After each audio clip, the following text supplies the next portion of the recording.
voice like rain on an old tin roof brings stories alive with a soothing truth. In pages he weaves a world so light, the stars lean close to kiss the night.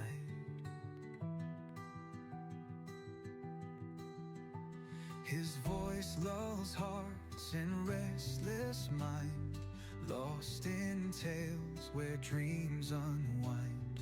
The book feather reads as shadows rise, his words are calm as lullabies.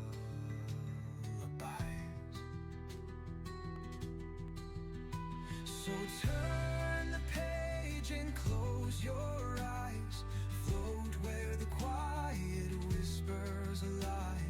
Across the oceans the stories tide, relax and let the world subside.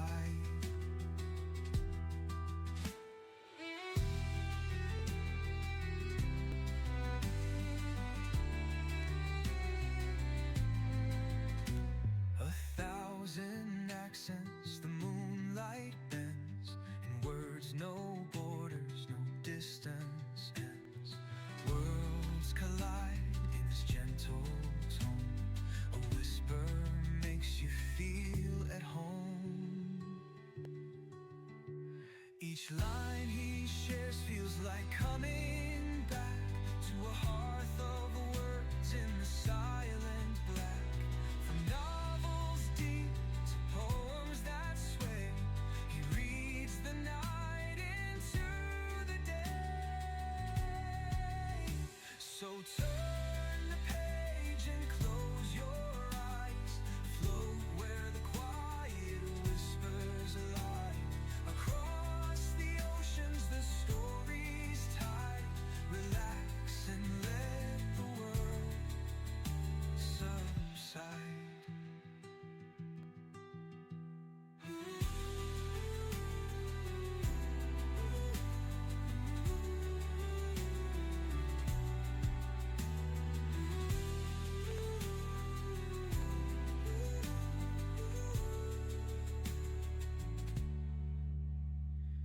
1,000 accents the moonlight bends, in words no borders, no distance ends. Across the oceans the stories tide, relax and let the world subside.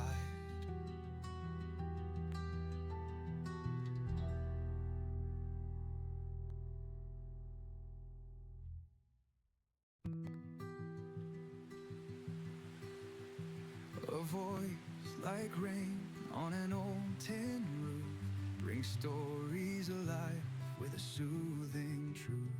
In pages he weaves a world so light, the stars lean close to kiss the night. His voice lulls hearts in restless mind, lost in tales where dreams unwind.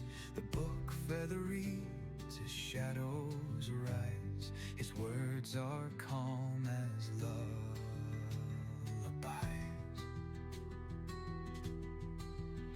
So turn the page and close your eyes, float where the quiet whispers lie. Across the oceans the stories tide, relax and let the world subside.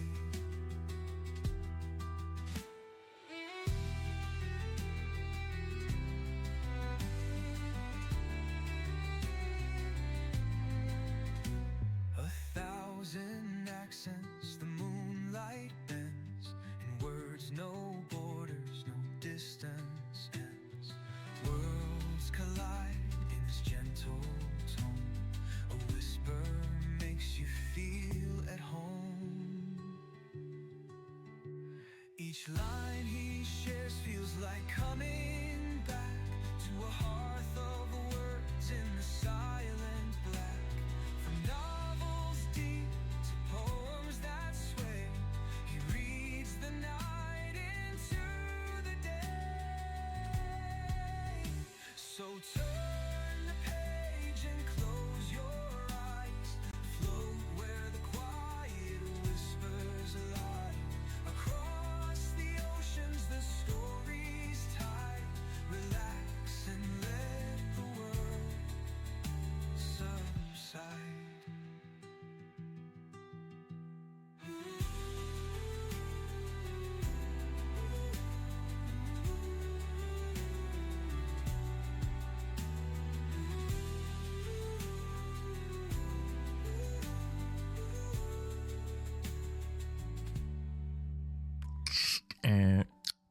ladies and gentlemen.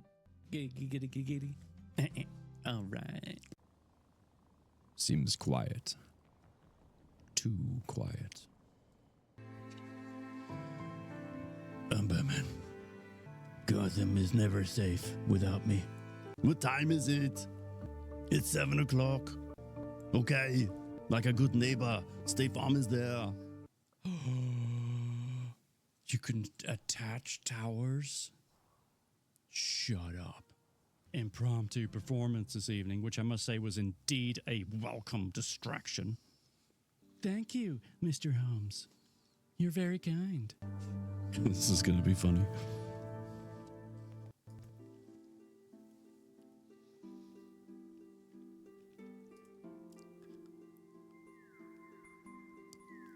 Good evening.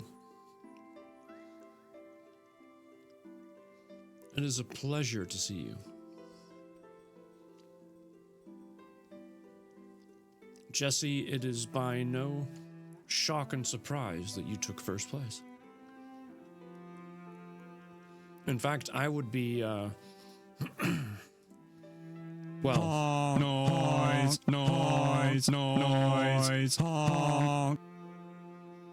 I'd be questioning if you didn't take first place. Corgi, hello.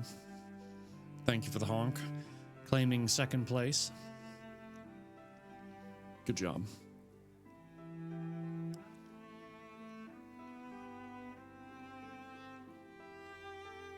I'm enjoying a piece of candy.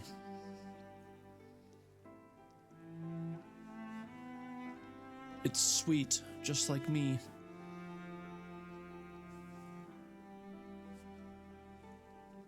Just kidding.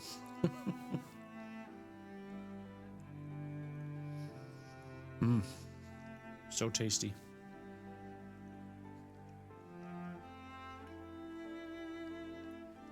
Sweet tart ropes.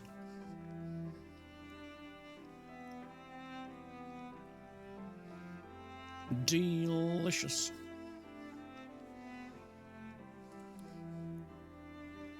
They're very delightful, actually. I am most pleased. I cannot believe we are so close to the end with this story. Or at least with book 1.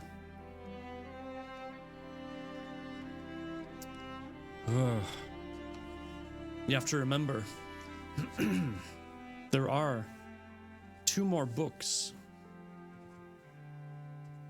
relating to the story. So, if you are enjoying the current book, you definitely, absolutely must check out the others. Because, well, more thrills, if you know what I mean. Anyway, just take the lid off of my tea over here. What puzzle did I choose for you this evening? Oh, yes.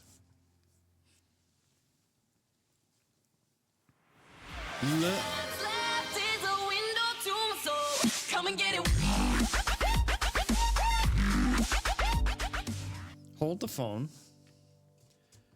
Jesse? Really? Oops, she says. Thank you so much. Cheeto, Maya, Ant, Seraph, Dr. Warrior. Oops, no, I'm lying. Okay. Thank you so much for gifting 5 tier 1 subs. Do you know what that means? That means 2 things, 3 things. The first thing is I need to add, where the heck did it go? Counters, there it is. 1, 2, 3, 4, 5. All right, so we've raised up my wheel of gains spins. That's the first thing. Yes, and that's the other thing.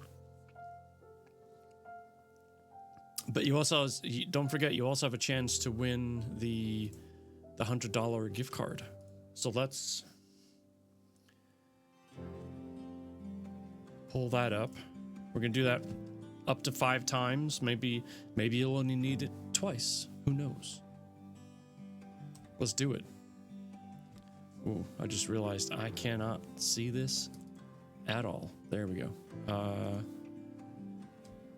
All right, so that was 1.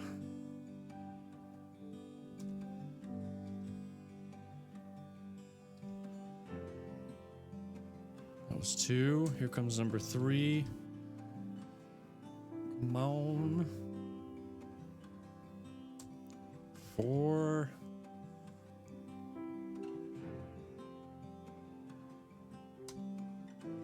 5. Ugh. Got a little closer on the 5th, but oh my god, oh my god, oh my god. Kay's here. Kay's here. Kay is here. Kay is in my stream. Kay's here. Oh my god. Kay. Hi, Kay. Hi. Okay, stay calm. Breathe. Hi, Kay. Hi, Kay. Kay's here. Everybody, Kay is here. All right, now let's click to see if you land on a mug. Fingers crossed for you.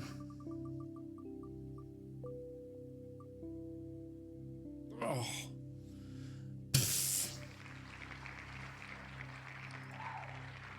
I don't know why we're celebrating. That was so close. That was so close. The Wheel of Gains. Oh. Excuse me. My gosh.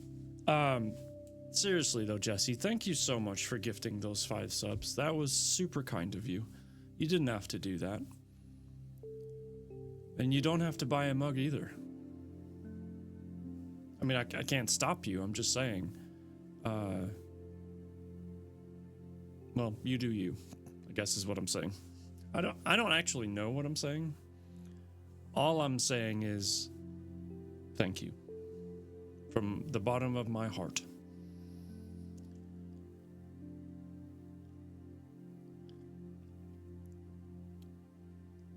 And the tea is good. The tea is good, ladies and gentlemen.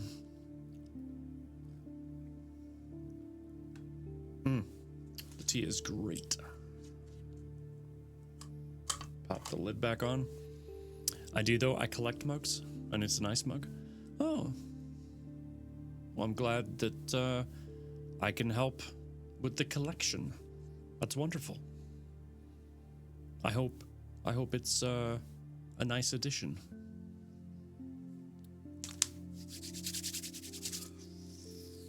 Oh, quick order of business. I will not be here to stream on Thursday in 2 days. There's this whole back to school thing, and I'm helping with that. So, I'm gonna instead stream Wednesday evening for our gaming night. Okay? Ooh, what is the emote? Show me, show me, show me. It's loading. Oh, is it that one? The cool strutting cat. That's awesome. It didn't load for me. I don't know why. I love that one. That's amazing. Oh, yeah. Wait, I can do better.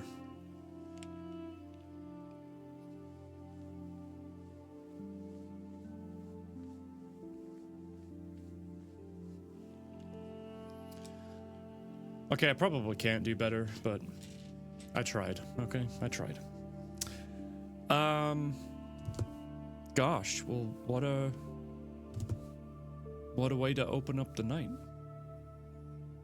You're way too kind.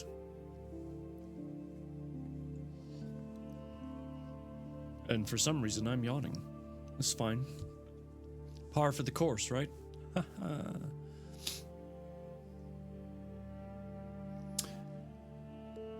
Let's see. Okay, well done. Claiming almost second. Also called third, but almost second sounds better.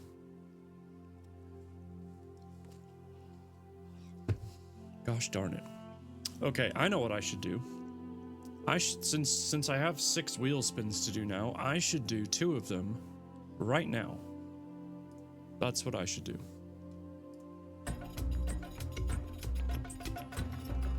It's very strange music. Streamer picks X10.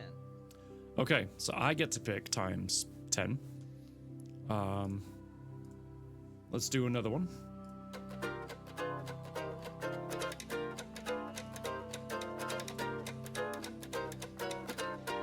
Push-ups X10. Of course it would be push-ups. All right. I'm gonna get down low and do 10 push-ups. And then, I don't know, I'll do like hammer curls or something. Okay, let's do this. If you haven't gotten up in a while, by the way, now's a great chance. You can do some push-ups with me. Grab whatever you have close by. Lift those weights, man. Okay? Here we go.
We did it.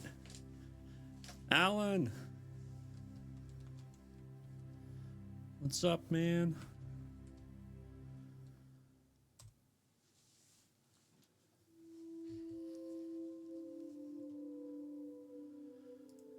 I hope you're doing good. What kind of cockamamie nonsense are you doing? You rapscallion? You monster?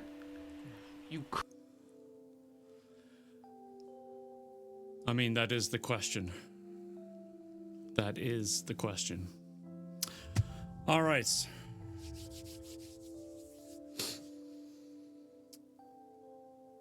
Let's switch over to our reading scene.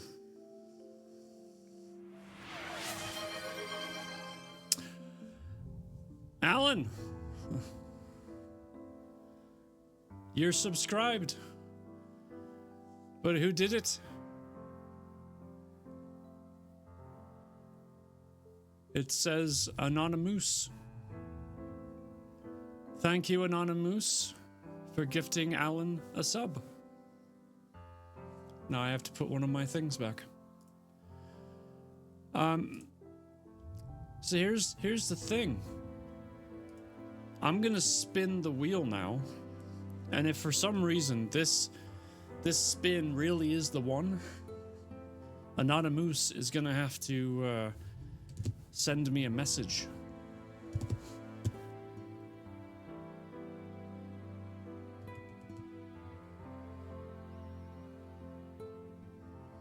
Just saying.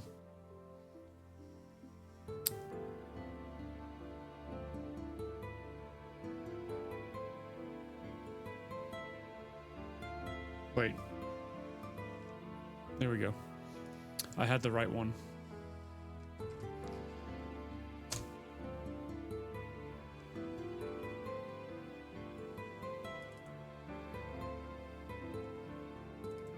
doing my part. I'm doing my part. I'm doing my part. I'm doing my part too. They're doing their part. And I'm doing my part. Well, whoever that was,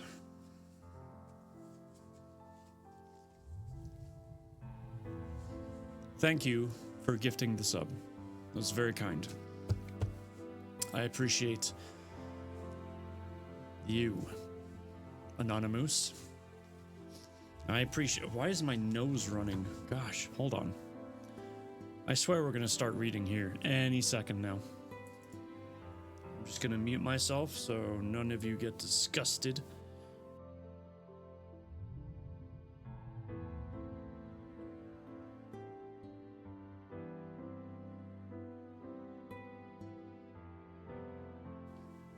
Okay.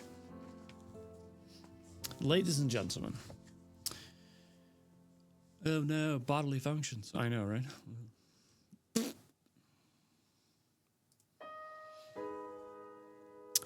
All right, Kay. Starting us off strong. 90 seconds on the clock. I'm gonna take one more sip of this beautiful drink.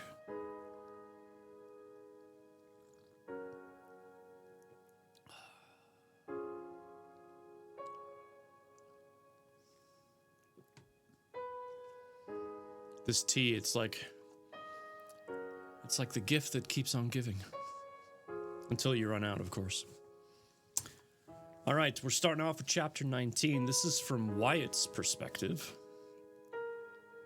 And we're going to start it out reading as Arnold, apparently. So, thank you for being here. Please, sit back, relax, and I shall read you a story.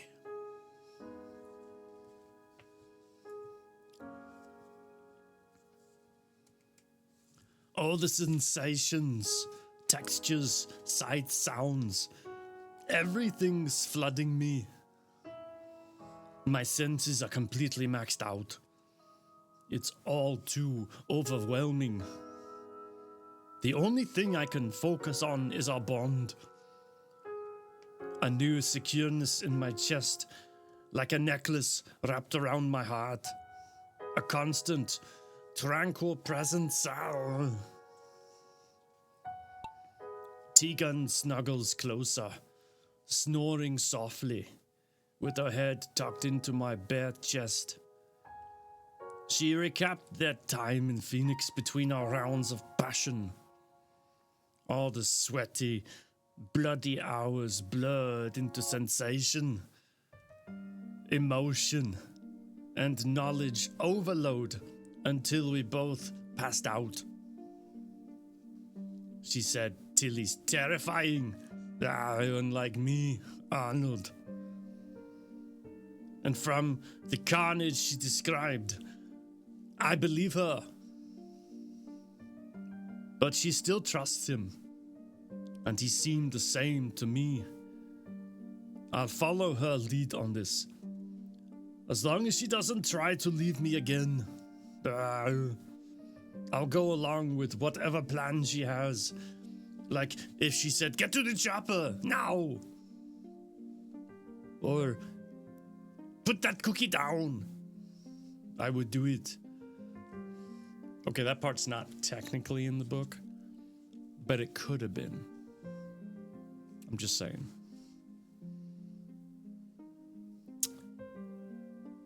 Wait. I'm getting a delivery, but what is it? I'm so confused.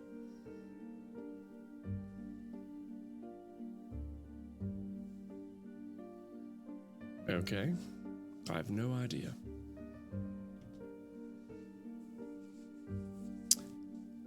Callie, how dare you be late for your own book? Gosh darn it. No, I'm just kidding. We started off reading as Arnold. That's all you missed.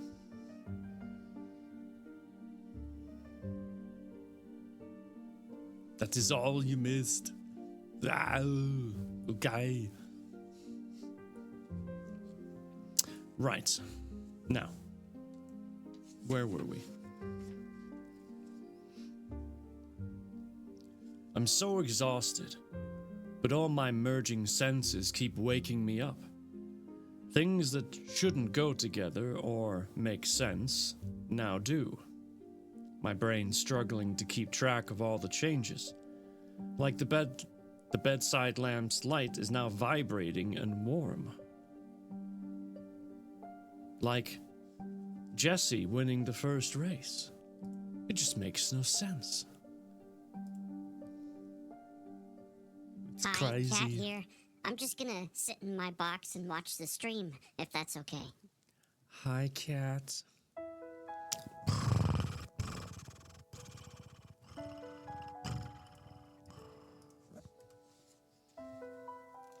Lovely to see you.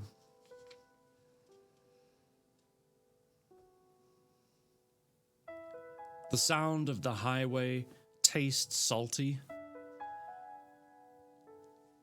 You heard me right. The sound of the highway tastes salty. Tegan's warm body pressed into mine hums like a soothing melody. None of it makes sense, and yet it does. Does she have this synthesia of multiple senses blending too? A knock on the hotel room door jolts her awake. She looks up at me, a wide smile crossing her face. Hi. Hi. I tuck a strand of her hair behind her ear. The silky softness of the strands sings to me as they slip through my fingers. A tip-tap rapping against the wooden door has her pushing off my chest. She throws her t-shirt and shorts on while I dress, and she heads for the door. Room service. Fresh pillow? It swings open, but Tilly's large frame blocks out the light from the parking lot. He ducks under the doorframe and enters, an almost menacing look covering his features. Maybe she was right about him being terrifying. This is obviously not the giddy man I've come to know. Which part was he giddy? Just out of curiosity. He stops short and glances at me and Tegan. Well, that seemed to work. A small smirk lifts one side of his lips. Tegan closes the door and edges around him, sitting next to me on the unmade, blood-stained mattress. What did you find out? His fists clench at his sides and the smirk disappears. Your dad escaped before they left Phoenix, and they don't know where he is. She bunches the blanket in her hands and nods as if she expected as much. And Alina? She was taken with a group of people to a facility in South America. They were having too much trouble with regulations, neighborhood complaints, on top of trying to control their rejects. They're moving to a more isolated area. His jaw clenches. But she's alive? She mindlessly nibbles on her raw, inflamed fingertips. I snatch her hand, placing it in my lap and rubbing some affectionate circles on the inside of her wrist. The contact I spoke to wasn't positive, but it sounds likely considering we didn't find her body and only your dad and another male escaped. Tegan leans forward. How will we find her? We won't. His features harden, and a chill races across my skin. I will. I have a history with Zozar. He shouldn't be here, or be messing with you guys. It's personal. He breathes in long and deep, then exhales through flared nostrils. I'll track them and retrieve Alina. His agitation in combination with his utter stillness tacks another point to the terrifying column. Couldn't we help? She pleads. No. You need to be focused on how you're going to defeat your father. You'd be more of a hindrance than a help. He nods towards me. He's scarcely adjusting as it is. Or as is. I mean, he's not wrong. The guy just turned. Tegan's gaze snaps to me, concern clouding her face. Are you okay? I'm fine. But it doesn't land right. Not even I'm convinced. I shake my head. I'm just a little inundated by all the sensations. Tilly nods. We were both born this way, but I've heard it's an adjustment for those who transition. Tegan looks worried and like she wants to ask more, but Tilly continues, moving on from that topic onto his next, which is more characteristic of him. If your father was modified, he could be stronger and faster, but obviously still deranged. More of a threat. But he won't be expecting both of us. She interlaces our fingers, and I focus on the feeling of her skin against mine, letting it ground and calm me. Tilly nods, wistfully smiling. My best advice is to set a trap and be prepared to fight to the death. There's no walking away this time. You take him out and leave his corpse for the ambassadors to clean up. Yeah, you're right. I can't keep running. And I'm not alone anymore. She worries her bottom lip between her teeth. Mad Locust. Wonderful to see you. Maya, hello. Yes, you got a gift sub. It's quite delightful. I caress her cheek and brush my thumb to free her lip. We'll figure it out together. Tilly drops into a chair, throwing a leg over his bent knee. I wanted to teach you one other thing before I leave. Tegan immediately tenses, sitting up straighter. You're leaving? Already? Yes. I want to catch their trail while it's still hot. His foot bobs in the air. Her eyebrows squeeze together, but she nods in acceptance. Okay, what is it? You can hone in on your senses by hyper-focusing on one at a time. Practice by isolating single senses and dulling the others. Envision turning your other senses off, like pressing the brake pedal to stop a car. If you remove your foot even a little, the car will inch forward. It works the same way. If you lift the pressure off your other senses, they'll come forward instantly. Try stepping outside and honing into single senses, like the call of a bird, the smell of the flowers blooming across the street, or try to read a sign too far away, and then mute everything else but what you're focusing on. Like Catbox, winning a race. Focus on that.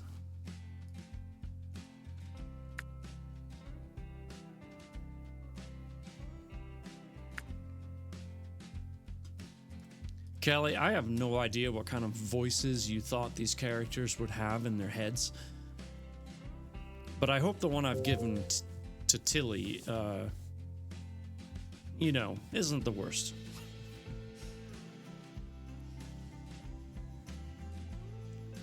I can't take it away now. This is just how he talks.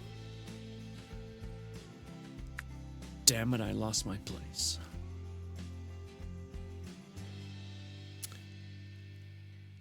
My jaw drops open. Could this help me too? I'm so overwhelmed right now, I can barely think straight. It's not how I envisioned it, but it works. Well, I'm glad it works. Once I realized like how big this guy was, because we don't really learn that immediately. I think we learn that he's like the size of a giant kind of thing. A little ways in, but because he had a speaking role, I just had to give him something. But yeah, knowing that he's like 7 foot whatever and has to duck under doors and he's blocking out the sun as you've described it, I'm sure I would have gone with something like deeper and more guttural. But anyway, I can picture the guy in my head though, so that's kind of cool. And I wouldn't want to meet him either. So there you go. Tegan shakes her head in confusion. You make it sound so simple. Life's a curious thing, isn't it? Anything can seem simple enough once you're used to it. But it takes some practice. His gaze swings to me, taking in my dumbfounded expression. It'll work for you too, but you're struggling with your normal existence. Get comfortable there first. Tilly pushes to his feet and digs in his pocket. Then he throws the flip phone onto the bed, or onto the end of the bed in front of us. I'll call when I have an update. And with that, he turns to the door. Tegan stumbles out of my embrace and jumps up. Wait! I can't. I've already stayed longer than I wanted. He nods behind us to me. He's hungry. Make sure you teach him to glamour. You don't want the ambassadors cleaning up after you guys. And then he's gone. I didn't even see him move, but the door closes with a click. How can he move so fast?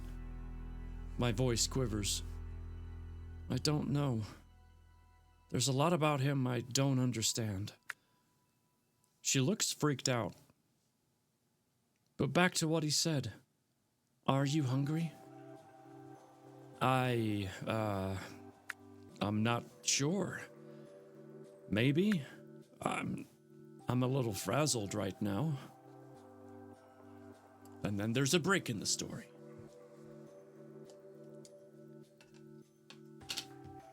I'm almost wondering if Tilly should have sounded more like the voice that I give for Zayden in Fourth Wing, Iron Flame, so on and so forth. Onyx Storm.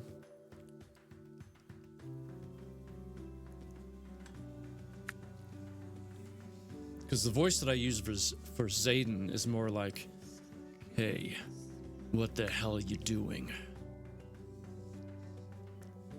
My house, my chair, my woman. You know, that kind of thing. That sounds more like a Tilly, I think.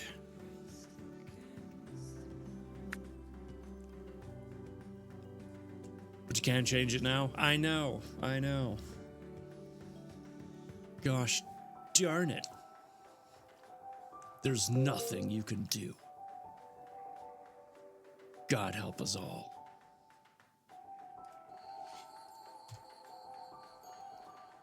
"90 seconds on the frickin' clock."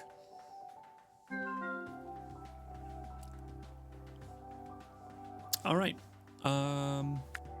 The break in the story is officially over.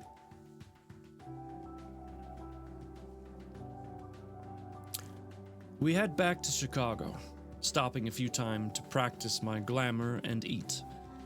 We also had to stop to get me new clothes. Probably more like that, but he's a little odd too. He was inspired by Jason Momoa and the Cheshire Cat.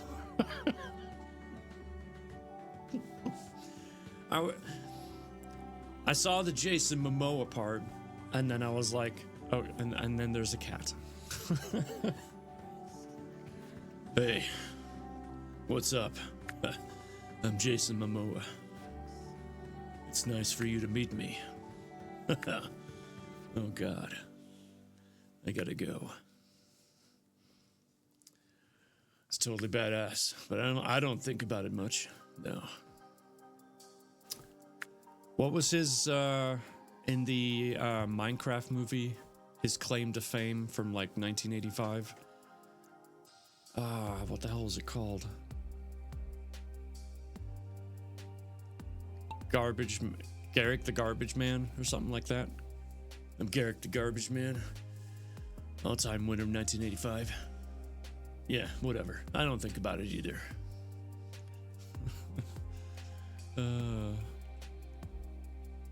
I haven't seen the Minecraft movie, mostly from his role in Game of Thrones. I didn't even realize he was in Game of Thrones, which would make sense because I haven't seen Game of Thrones. But yeah, the Minecraft movie was really good, so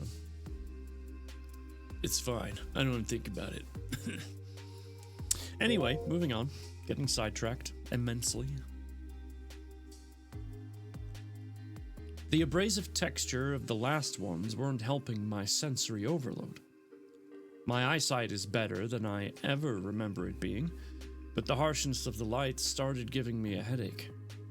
I snagged a pair of non-prescription tinted glasses at one of our stops, and they're helping take the edge off at least a little. Plus, I kept trying to push my frames up my nose when they weren't there. She's even picked up food from a steakhouse. I used to prefer a well-done steak, but this raw one's hitting way differently now. Just walk it past the grill, is what I usually hear when someone says they like it, well, raw. Just walk it past the grill.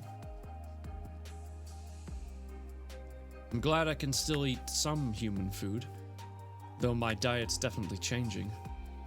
How will this impact my workouts and weight? She pulls into a covered parking space and turns off the car. We make our way up the sidewalk toward the older Sage building. She stops in front of a door on the second floor and reaches up on tippy toes to lift the lampshade of the porch light, pulling out a spare key. She chuckles at the confusion on my face. I locked myself out one too many times. She unlocks the door and I follow her inside. I know it's not the fanciest place, but it's home. She shrugs. There's hardly any proper furniture. An old beat-up couch, boxes used for end tables, a small table lamp sitting on the corner of one. I can see into her bedroom, and there's just clothes haphazardly flowing from a trunk on its side. A trunk I remember from the bus wreck. And an air mattress with a single pillow and a blanket against the wall. She sways from foot to foot and rubs at the back of her neck. We don't have to stay here. I just wanted to pick up some clean clothes. I don't care where we are. I just want to be with her. Do you feel comfortable here? She looks around the meek room with a dejected expression. Yeah, I guess. I move around so much it's easier to live with less. I pull her into my arms and kiss her softly. I don't care where you live or what you own. I just want to be with you, and I want you to feel comfortable. Mi amor.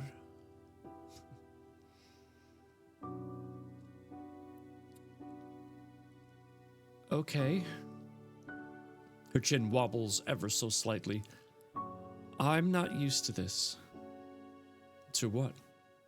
To being with someone? Being vulnerable? To letting others in?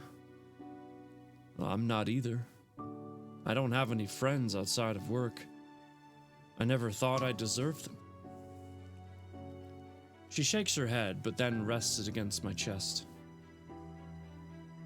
You deserve more than you know. We both do. I light and playfully smack her ass. Now, let's shower and sleep. I'm exhausted. Oh, look. I'm probably exhausted because I won the race. Ha ha ha ha. And Allie's here. Lurking, but has still requested a book bonk. So, to be true to my nature, I will book bonk. Ow. Fubar is also lurking. Thank you, sir. That is the end of the chapter, by the way. Chapter 19 concluded. They're gonna take a hot, steamy shower and then sleep on that little air mattress with one pillow.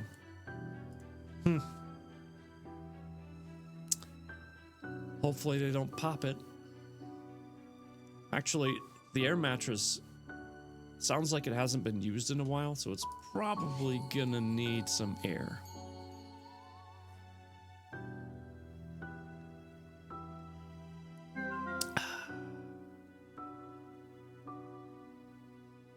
Can we eat them?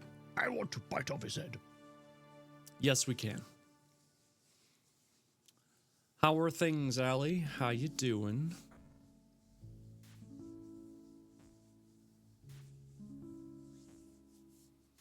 Is everything going splendidly? Wait, are you streaming right now? I don't know. Let me check. Unwell Beauty is streaming right now.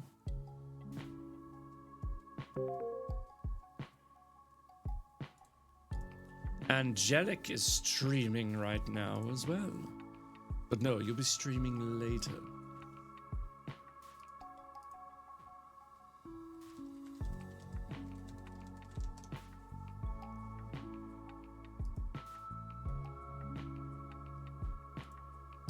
Alrighty. You're putting the kiddo down? Fantastic. Wait, the way you typed that made it sound like it was your pet dog, and you're like, we have to put her down. Sorry, child. Listening to the sweet sounds of book bonks. I could certainly smack the microphone if you like. I have a feeling the sound wouldn't be so sweet, though. Not at all.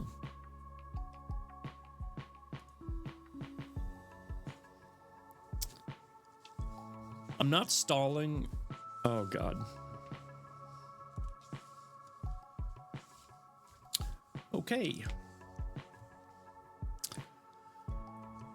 And Kay redeemed one. Thank you, Kay. I feel like you played into that.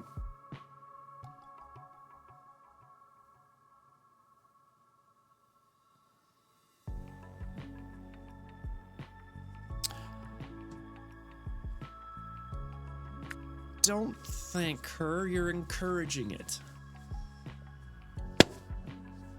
Ow.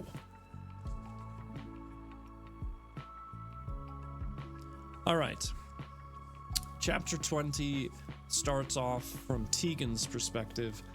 I'm gonna need another sip of my tea for this.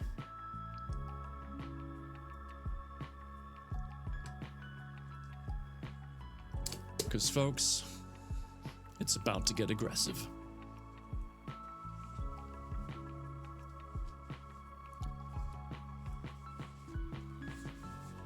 I hope you're ready.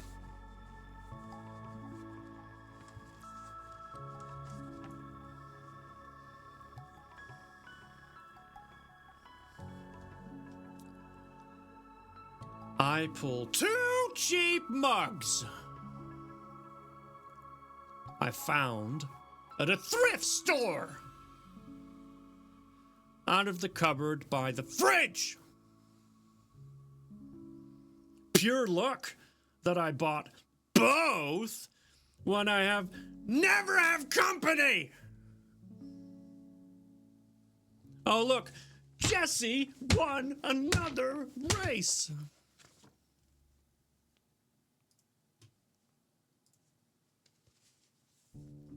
Good job.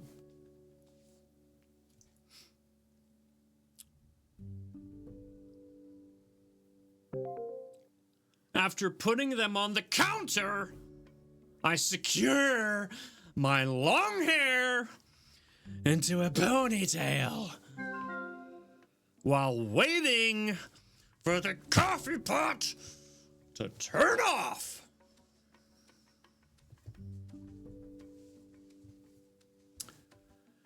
We've spent the last couple of days just recouping and resting.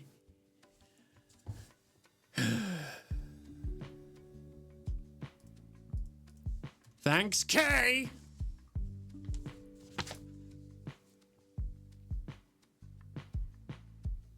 Recouping and resting at my place.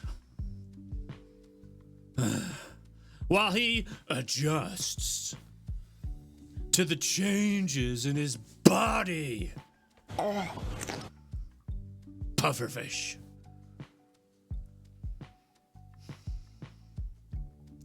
He's adapting pretty well, but says I help calm him further. So it's easier when I'm around. I've been trying to practice my glamoring.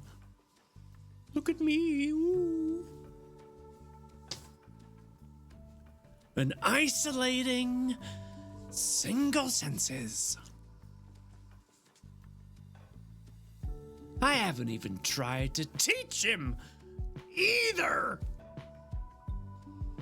Yet. Because he's still trying to navigate the basics of being a Venomisk.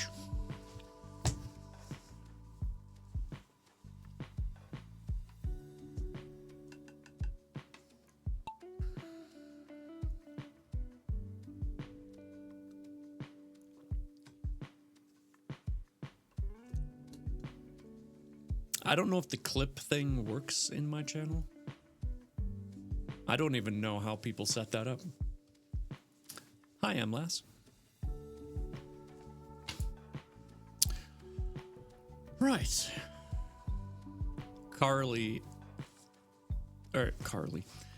is probably like, what the hell?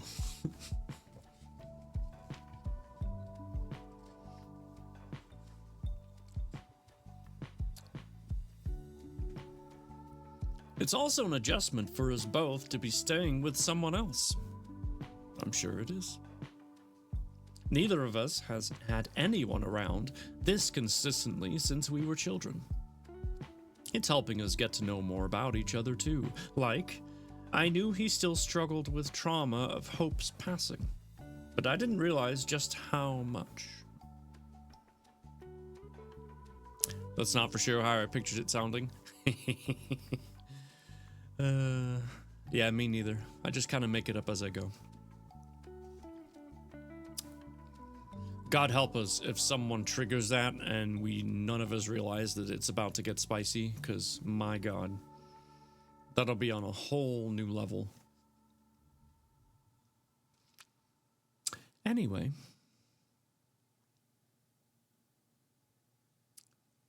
He wakes from nightmares more nights than not. His pain, sorrow, and guilt flood through our bond into me.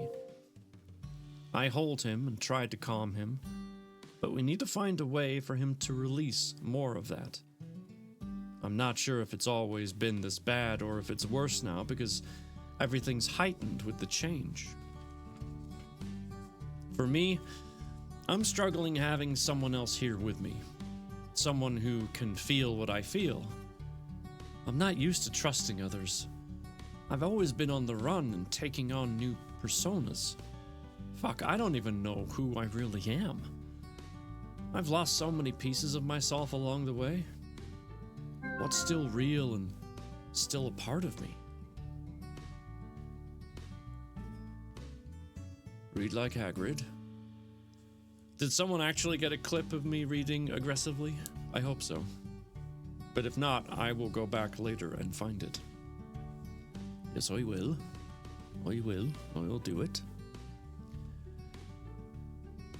The machine switches off, and I pour 2 cups of black coffee, my thoughts swirling more than the steam boiling up from the mugs. Or from the train to Hogwarts.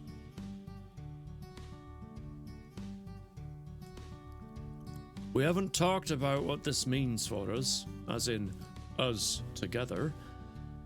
I'm assuming we'll live together simply because we both get physically ill apart. But then, that means I'm staying here in Chicago. My stomach flutters with excitement while my shoulders tense from all the unknowns. I haven't put down roots since I was a kid. Oh, I should not have said that. But I can't keep running. That's right. It's a big beard, isn't it? Patrick will just follow me until he's right. It needs to end. I have more than myself to worry about now. I'm proud of you, you know that. I hope you do. Thanks. I need to protect Wyatt.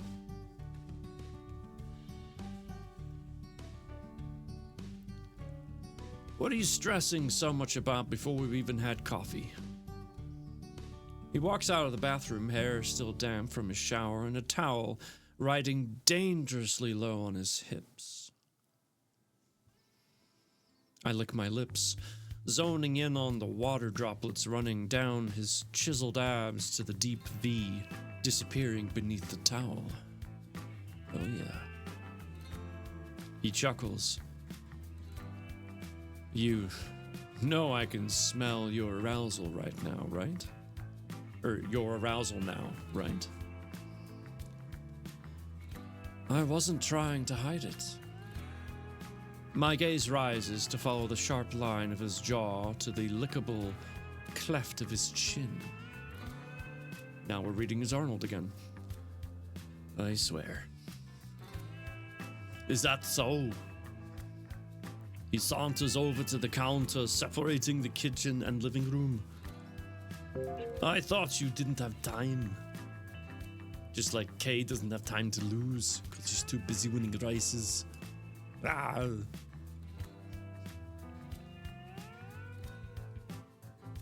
Look at that guy wearing sunglasses. He's so ridiculous. I sigh in disappointment. I don't. But I can still enjoy the view. I slide a cup towards him. He grabs his black-framed glasses off the counter. What time do you have to be at the cafe? And are you sure you can't be a little late? He wiggles his eyebrows at me with a playful smirk. 3 p.m. And I probably shouldn't be late on my first day back after so much medical leave.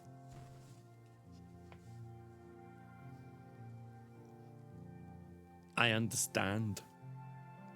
He leans across the small counter to brush a light kiss to my lips.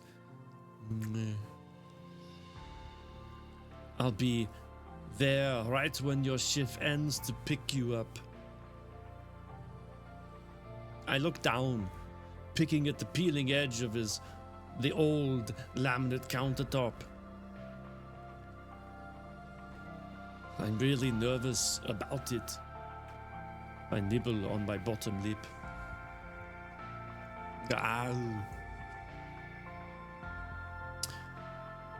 Your sublimation ink just showed up. But there might be some people in here that don't know what that means. So, for all of us that don't know, what does that mean? I can try setting up my printer now. Just gotta find a spot for it and buy paper. Yeah, having a spot for a printer to use the printer is ideal. It's a special kind of printer. Oh. Oh boy. That's wonderful.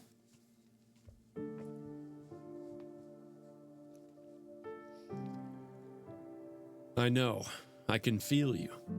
Which just makes me want to be your distraction even more. His thumb brushes my lip free of my teeth, and I look up at him from the ruined countertop.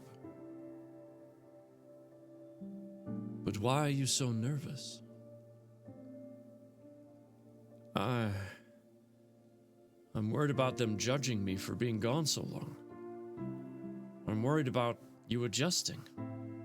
And I'm really worried about Elena and I guess Patrick too? I don't know. It just all feels like too much. And I want to stay in this apartment instead of dealing with any of it. You can't hide.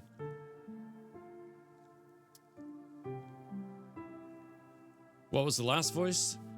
You couldn't tell who that voice was? Oh my god, get to the chopper. It was Arnold.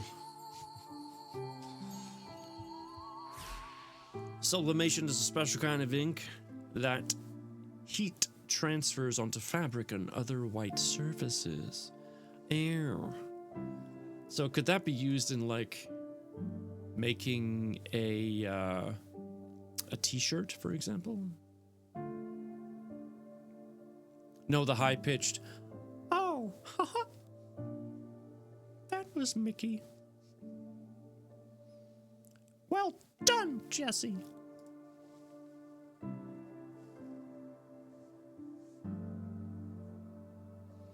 I'm not the best at Mickey, though, but I try. I try. Is there a safe word? No. Wait, the safe word is yes.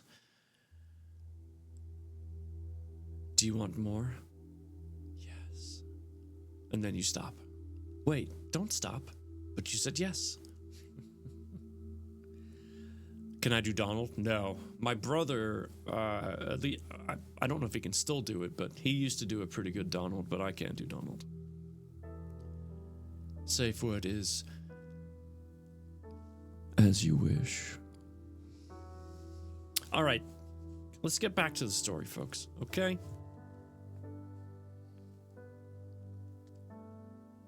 He circles the bar and pulls me into his arms, his chin resting on top of my head.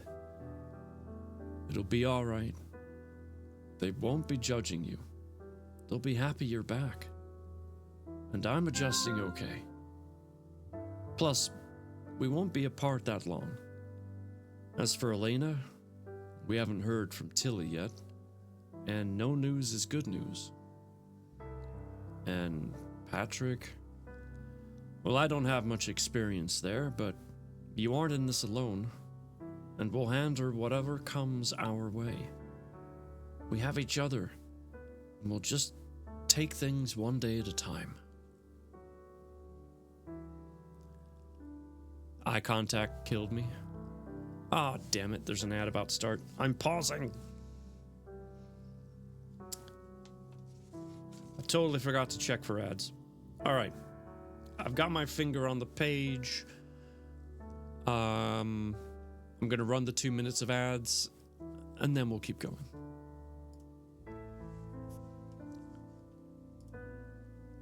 Those pesky ads. Haha.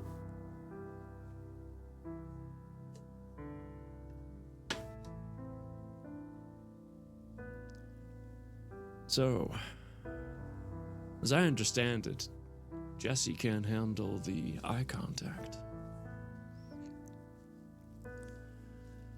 Is that right, Jesse?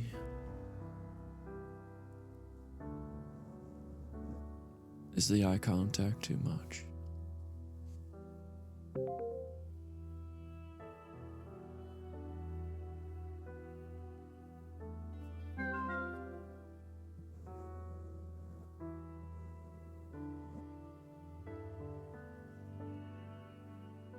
Does anyone else like eye contact?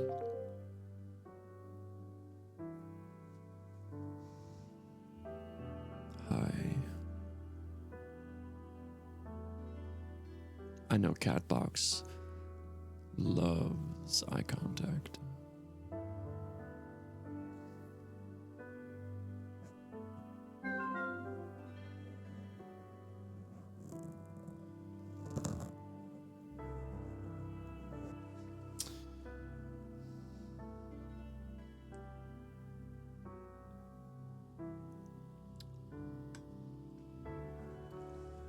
That hot tea slipping down my throat. Soothing, warm, delicious. It really is quite great.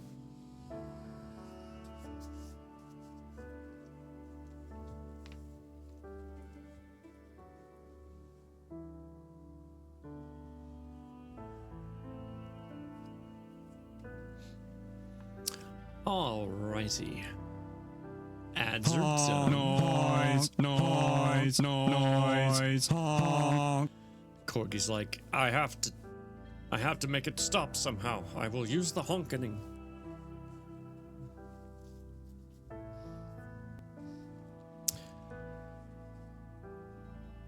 I sigh into his chest, my shoulders relaxing, and wrap my arms around his bare waist. Thanks, Dr. Phil. I poke his ribs. Jesse, you won another race. Would you look at that?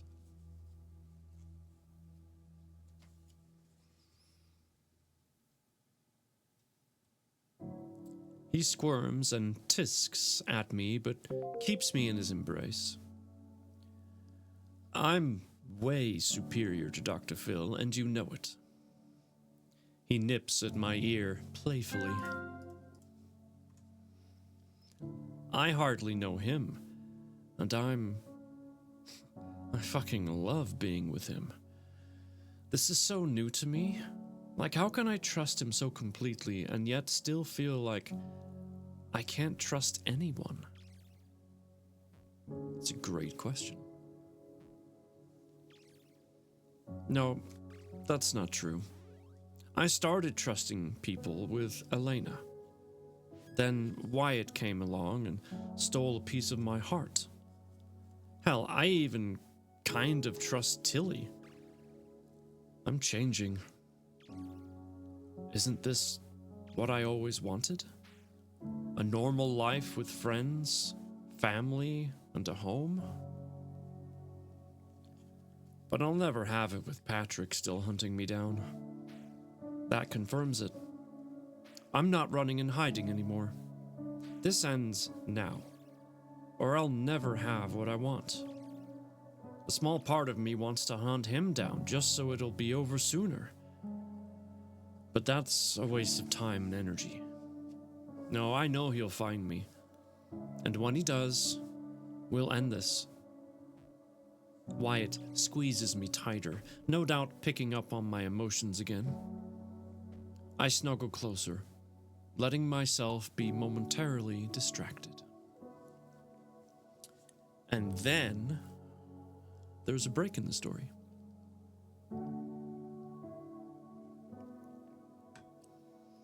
Which was well placed because she wants to be distracted, and so it's like we're taking a break to be distracted. So, I see what you did there, Callie. Well done.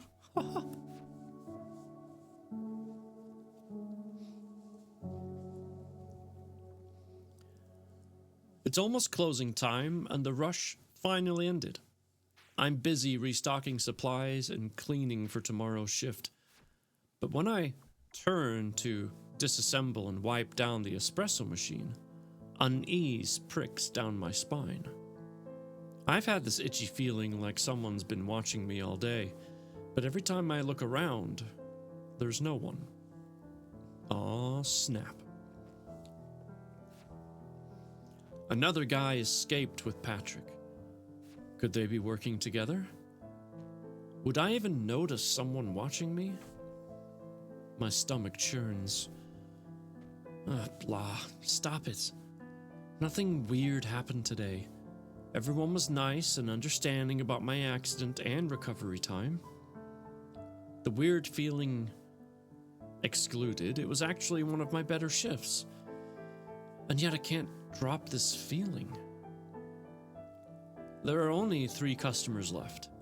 One typing away on a laptop in the corner, and 2 girls giggling about boys over blended lattes. None of which is a cause for alarm. Well, maybe the lattes are, but who am I to judge? I'm just freaking myself out over nothing. Only 15 more minutes, and then I can leave.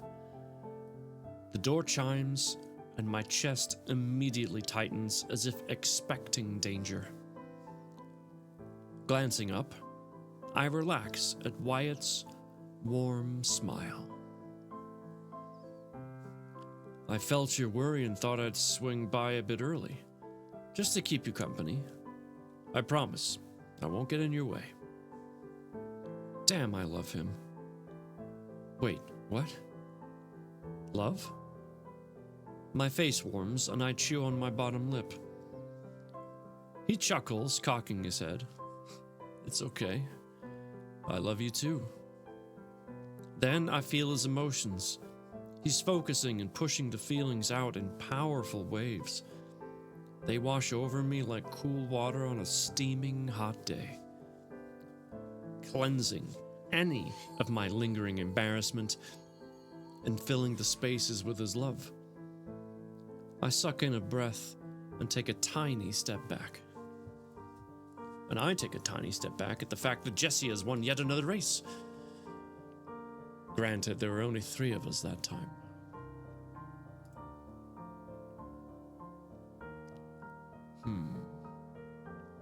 How many races do we yet have? We're on race 10 of 16, I see. This could get interesting.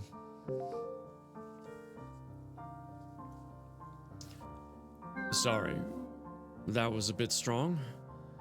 I'm still getting the hang of this bond and experiencing each other's emotions. I clear my throat. No, I mean, yes, it was intense, but it was good. My voice is breathy. I smile and turn away to finish cleaning the equipment. I'll just be over here. He nods to a corner table. And then, out of nowhere, there was a break in the story.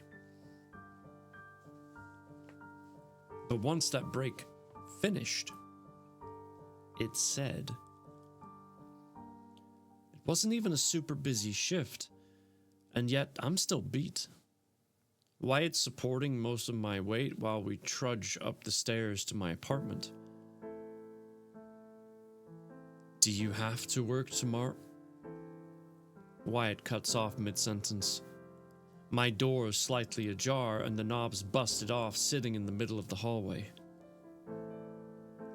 Wait here. I reach to stop him, but he's too quick and already slipping inside. He shouldn't have to deal with this. I'm the one with a mentally unhinged family member and all the baggage. This isn't his problem. My hands tremble, but I force myself forward and peek inside the darkened apartment. Wyatt makes his way back to the front door at the same time. It's empty, but why don't you pack a bag and we can go to my place until your door is fixed? Or maybe find a new place? Just an idea.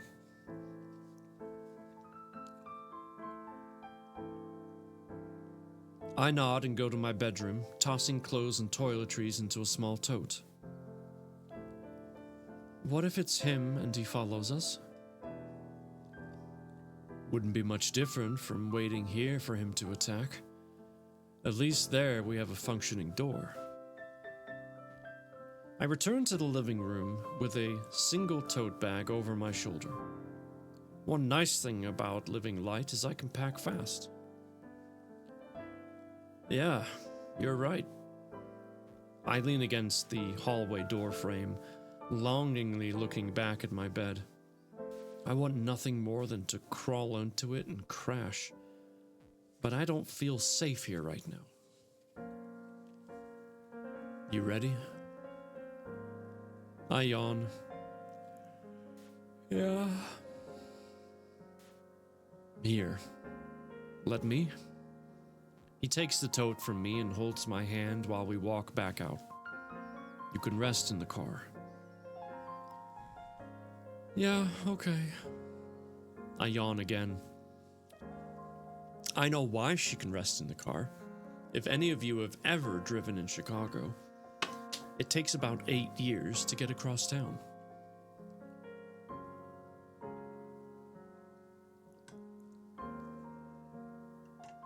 I mean, give or take a month here or there.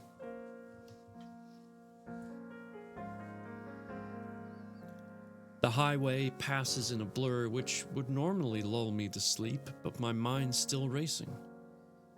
Wyatt's hand rests on my thigh, helping to physically calm me, at least.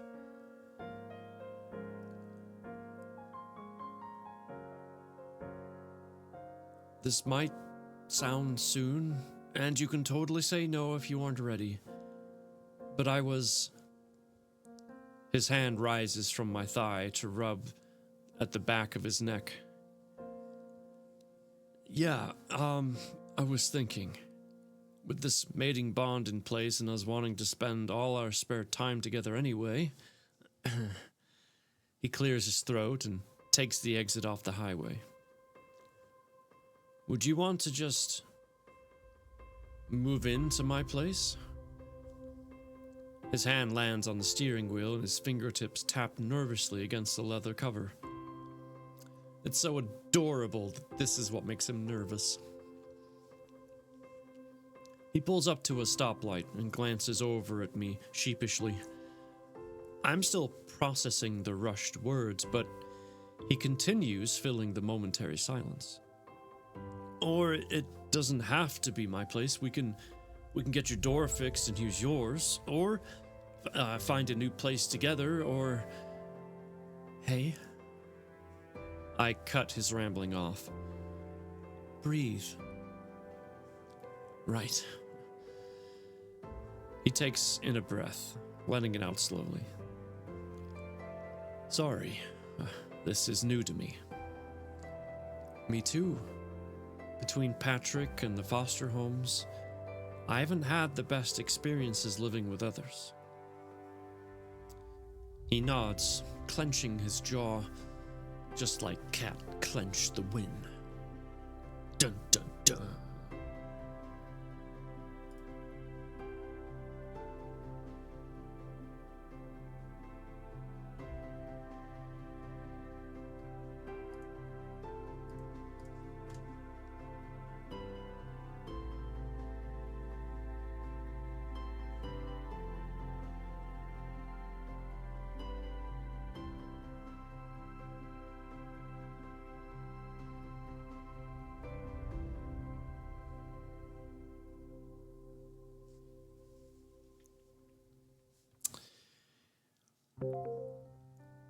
But yes, I want to live with you.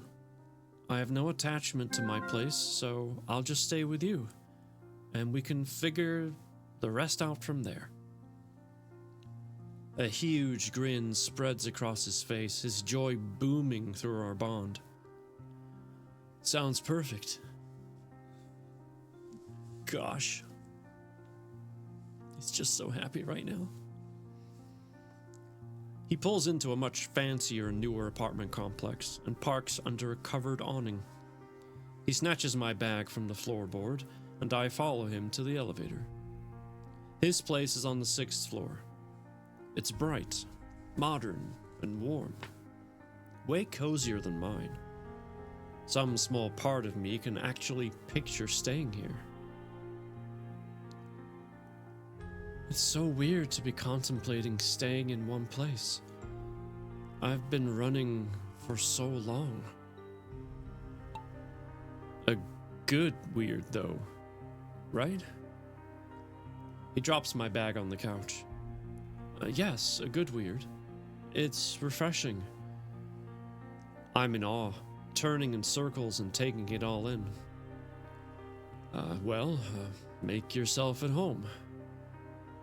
The kitchen and dining nook are off to the left.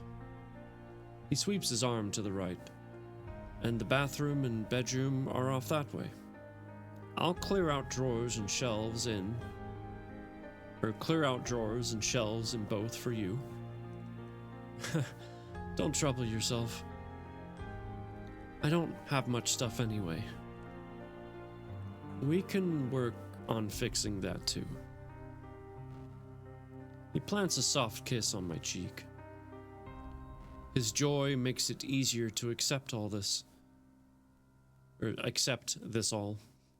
Keep changing words around. He wants this. He wants me here with him.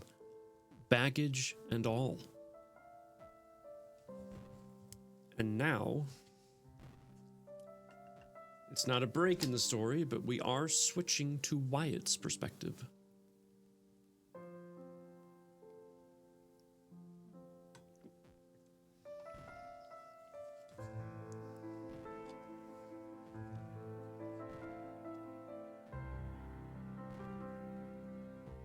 Dry. Hello.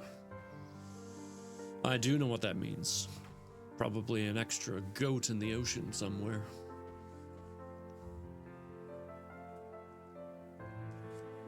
Oh, sorry. Now I'm not going to be surprised because you spelled it wrong.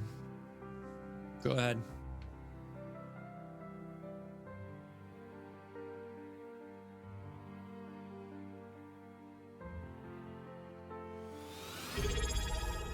What?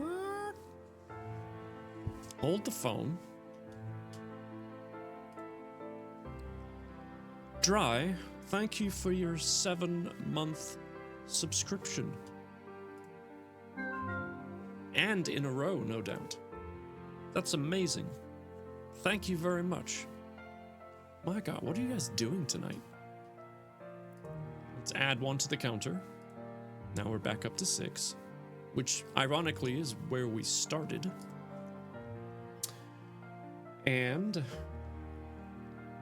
let's spin the wheel of destiny. Actually, it's just a regular wheel, but that's fine. What's it gonna land on today?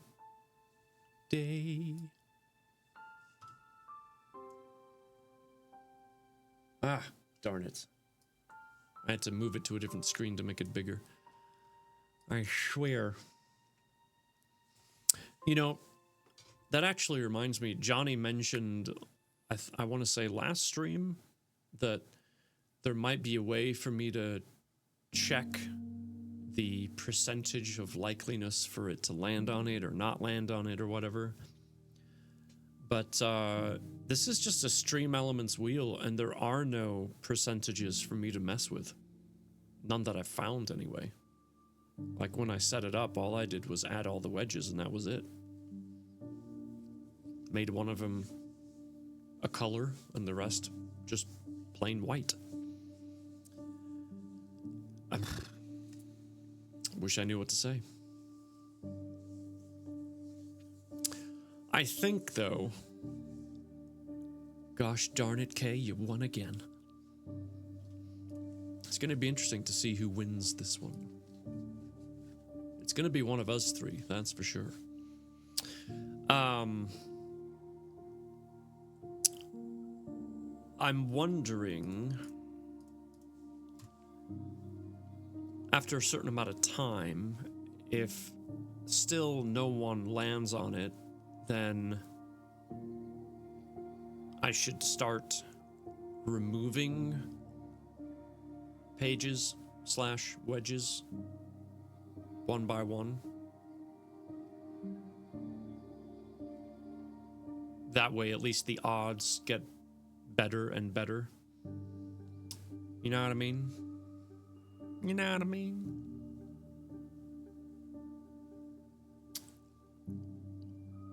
I'll give it some thought. I want to make it fair. You know what I mean? I don't want to just do it to do it. I want to change it so that it's still fair for everybody. I have to drop early. Hope you guys enjoy the rest of the chapter. Night, everyone. Good night, Callie. It's been wonderful to see you, as always. Enjoy the rest of your evening. That would be awfully fair of you. Thank you.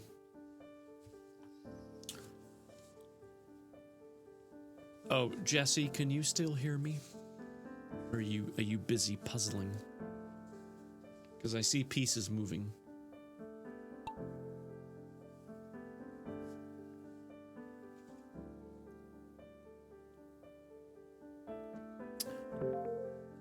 I sent you a quick message.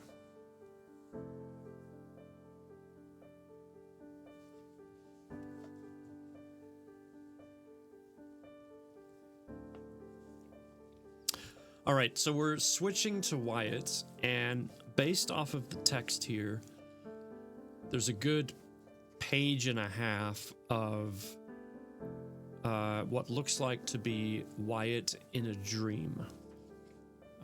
Looks like possibly one of his nightmares. How dare you? Wow. Fully deserved.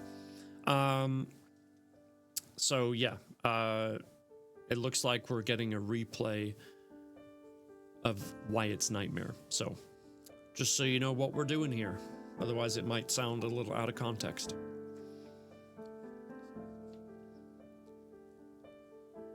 Wyatt, please. Hope whines in the voice she knows will get me to do anything.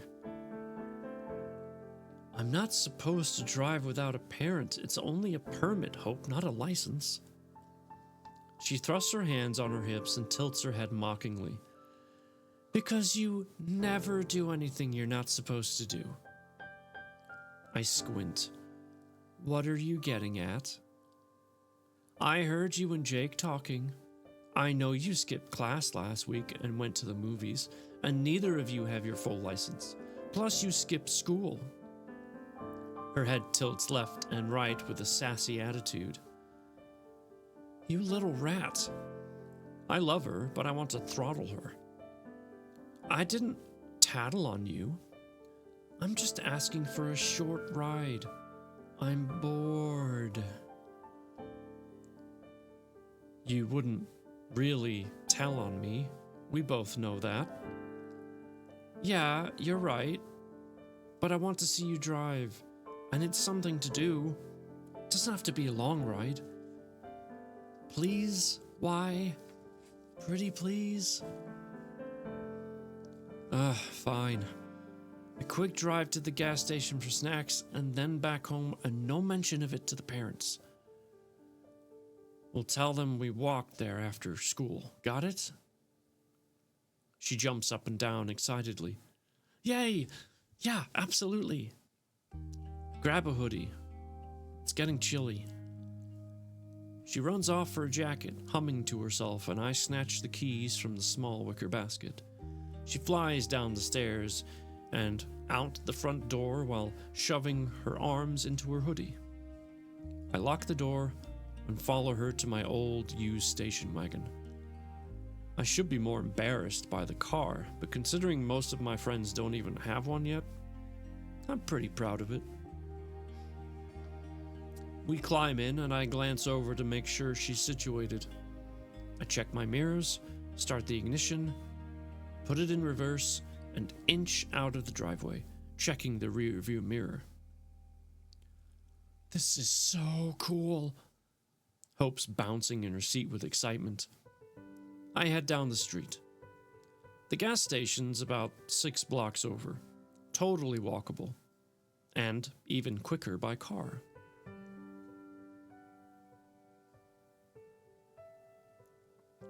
I flip on the windshield wipers and jump when they scrape loudly against the not wet enough windshield. It's just beginning to sprinkle. I flip them off as I turn left, heading further out of the subdivision. I want Twizzlers and Sweet Tarts and can we get popcorn too? Sure. I'm only half listening, white-knuckling the steering wheel. The pavement's starting to get a glaring sheen that's making it hard to see the lines. I mainly want Twizzlers. Lots and lots of Twizzlers. Yeah, I know you... A horn blares. I look over just as tires squeal so loudly Hope covers her ears and screams. And then crunching metal, wood smashing, and glass breaking. The car spins and comes to a crashing halt. Pain flares all over my body. Broken glass from the windshield and windows had sliced up my skin. There's got to be a bruise on my ribs from hitting the hard steering wheel.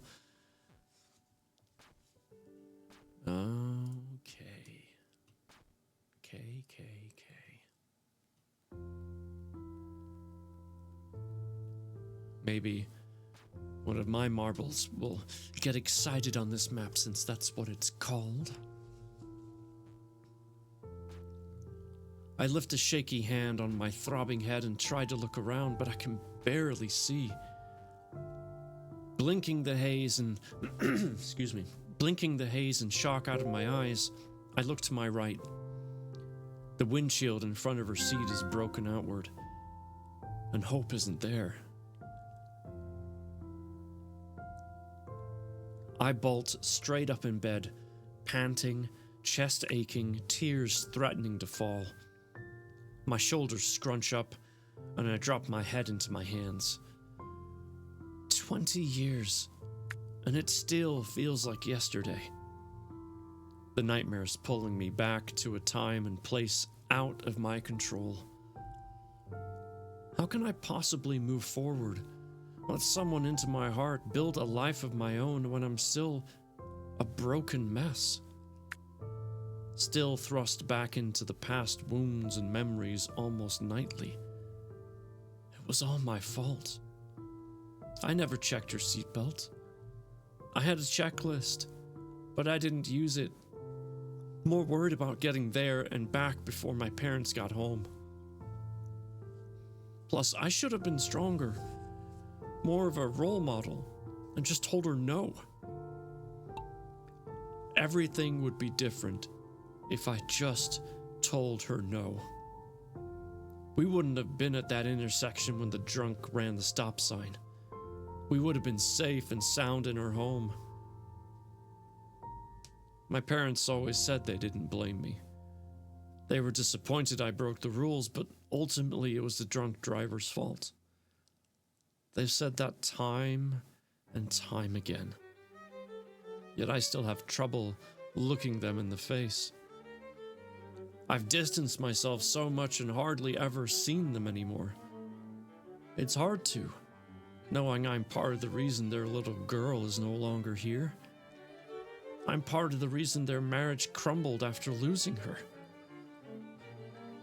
I wheeze in air through my constricting lungs. Hell, I haven't even been home for the holidays in 4 years.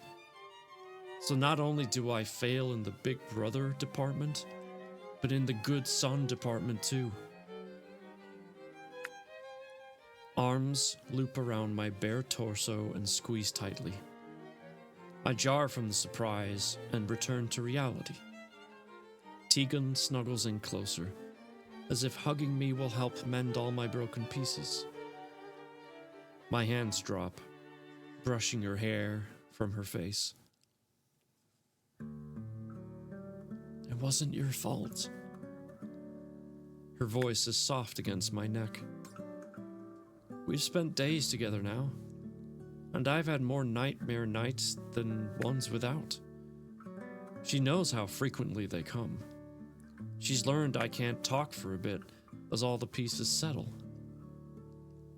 My brain has to sort through the actual memories, the fake ones, and all the exaggerated bits until I feel secure in my reality again. But she can feel my emotions through our bond. Something I hated at first, but now I'm growing to like.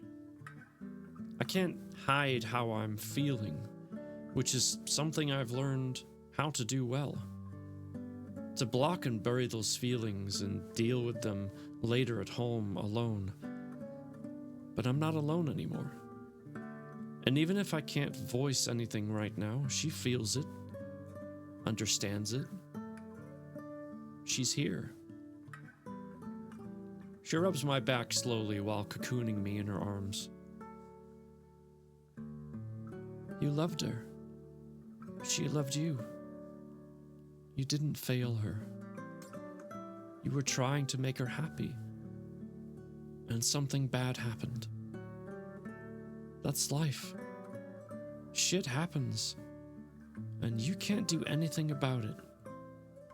It wasn't your fault. Therapists have said this stuff to me countless times. But it hits differently in an office at a scheduled time versus after the throes of an intense nightmare. I want to believe her.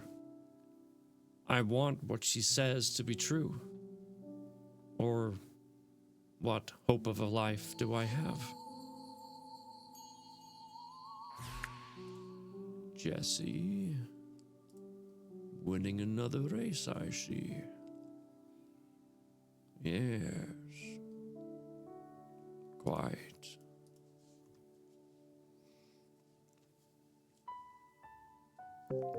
Remember the changes your body just went through. It's making everything feel more intense. It'll get better.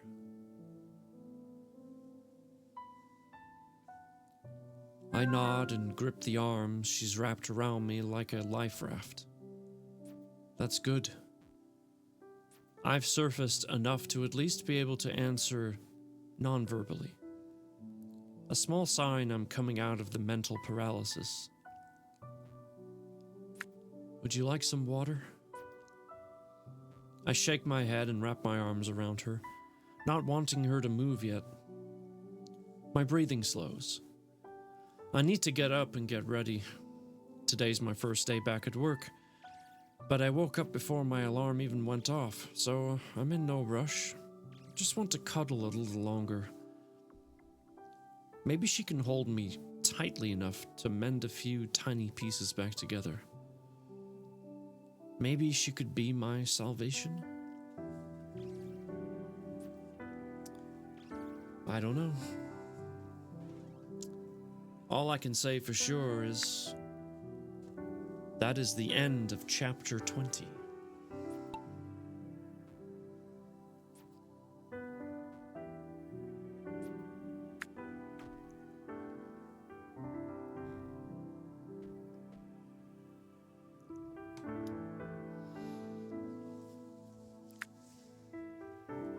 So, how's everyone feeling about the story so far tonight? Are we enjoying it? Eager to see what else happens? Want to find out what happens next? I know I do. I really, really do.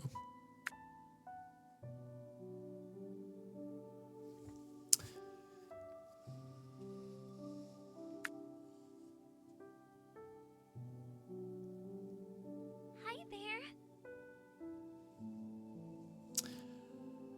Hi there.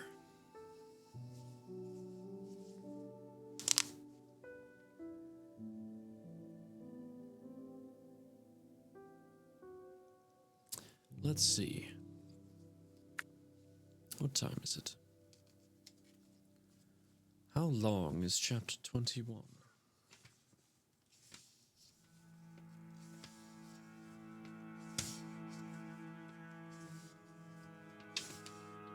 More! More! More.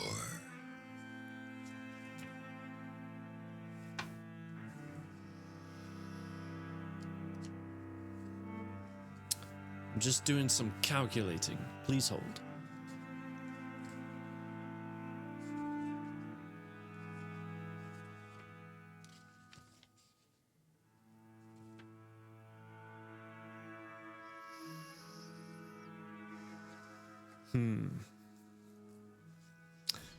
This is tricky. If I were to read chapter 21 right now, that would put us at page 230 for chapter 22.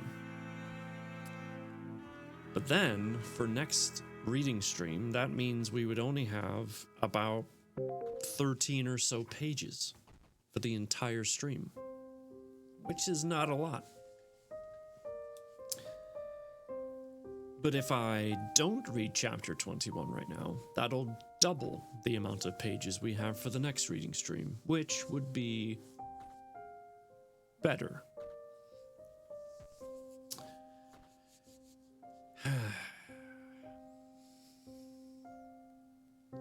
I think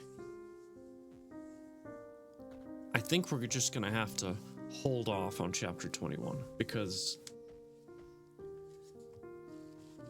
let me just check the table of contents.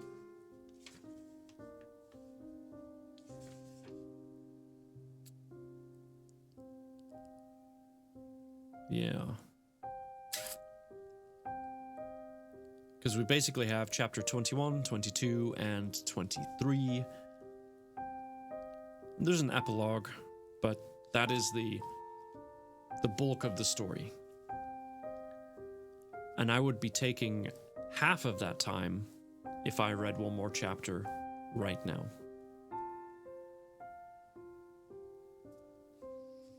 As am I. That's why I'm like, what do I do? It is difficult to wait, not wake. And I too am enjoying the story very much. And the only reason we're not reading book 2 is because there is a reference to sexual assault in that book. That's why we're only reading book 1. Because I very much would have enjoyed, I think, continuing had that not been the case. And Callie and I have spoken about this, and she's fully aware and fully supports, not going down that path on stream. She totally gets it. There's no hard feelings there at all. But I do want to stress for you guys, if you are enjoying this story and you want to see how it continues, because there's not really going to be a conclusion in this book 1. Not really. And if you want to see how it goes, you gotta keep reading. You just gotta. So, click the link, check out the other options, and decide for yourself if it's something you want to keep reading on your own. But to help prepare us for what's next, I want to reintroduce you to the next book, which is also a part 1 or book 1. I seem to find a lot of those actually. This one is called Almost Human. Book 1, Discovery. Very much switching style of story here, the genre and all that. Our author of this book lives in the UK, so she will not be joining us for the streams. I'm hoping she'll be able to at least watch the recordings and then, you know, give me any updates or answers to questions, that sort of thing. In fact, I sent her a message the other day, which she has not seen yet, so that's a bummer.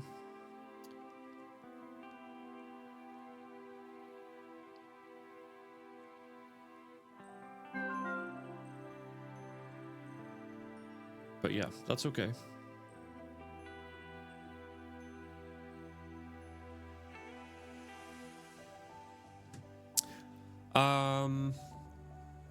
So yeah, while these last couple of races are happening, I want to share with you what the back of our next book says. Almost Human.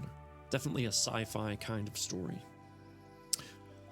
So at the very, I'll just show you what it looks like real quick as far as like the image is concerned on the back. Little context of everything you get to see.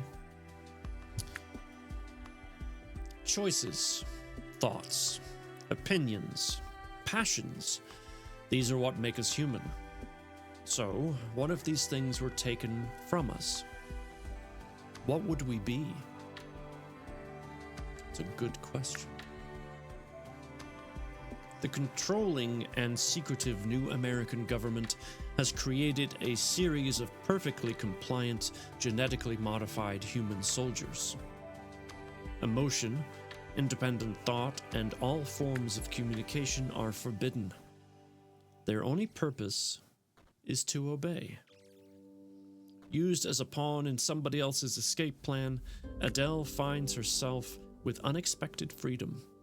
She has been taught everything she needs to survive, except how to be human. Danny is one of the Harpton, Maine's rich elite, but beneath the shiny surface of his perfect world lies a dangerous secret. Frequent bouts of uncontrollable rage and endless questions about his origins.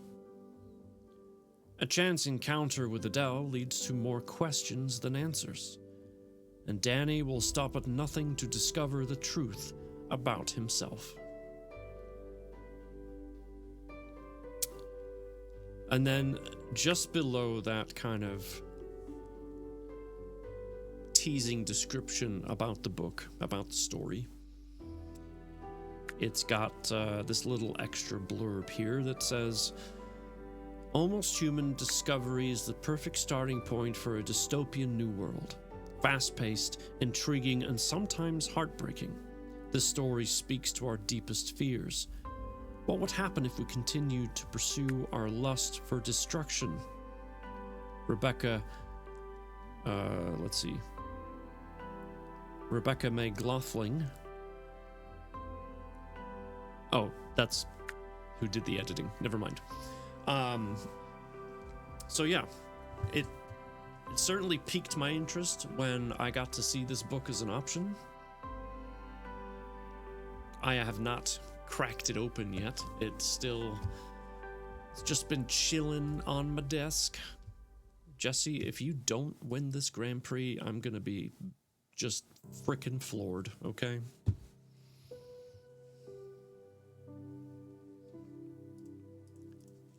Last race.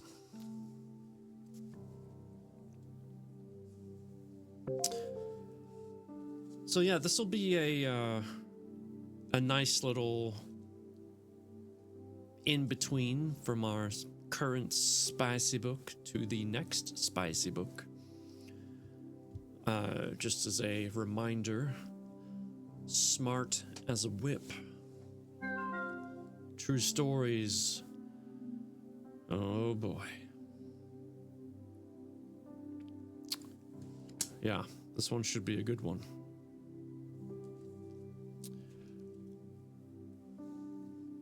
So yeah, we've had lots of really good stories to read lately.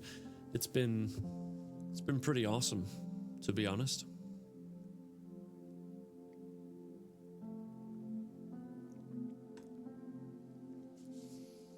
We've had a nice run. We have.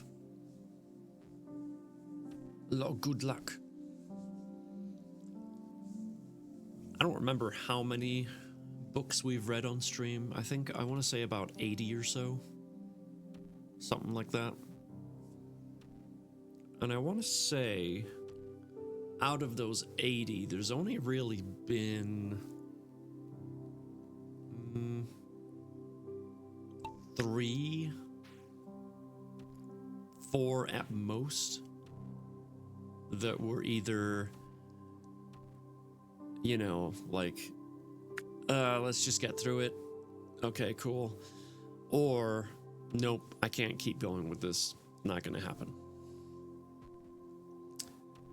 And I want to say there was only really one of the can't keep going. The others were more like, okay, just stomach it. Let's keep going. Let's read. You know, we're not spending a bunch of time discussing the chapters and, you know, just chatting about the book in general. Honk, noise, noise, noise, honk. Dry, you son of a bitch.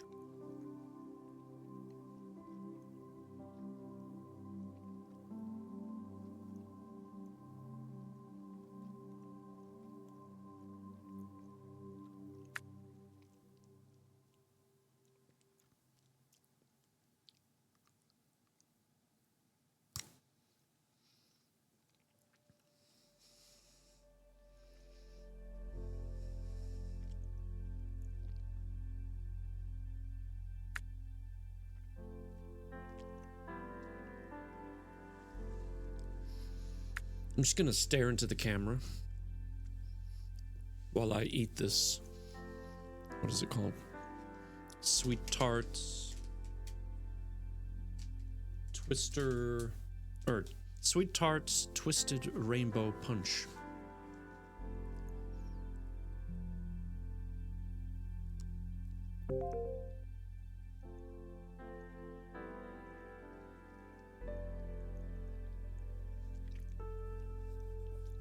Yes, while also imagining goats just sailing by.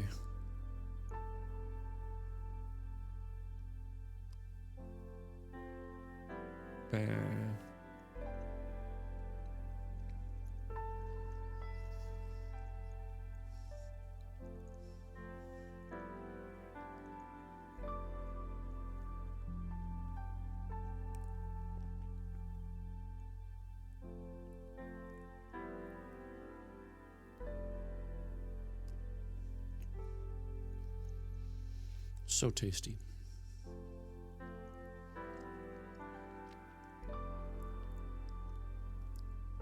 Let me see what you have.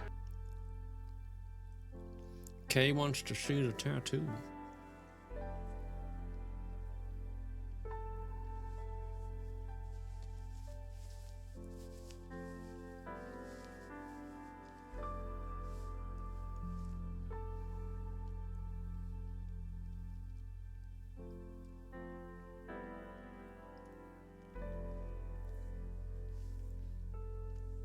For those of you that have not seen this tattoo, it's a combination flag of the American flag and the British flag.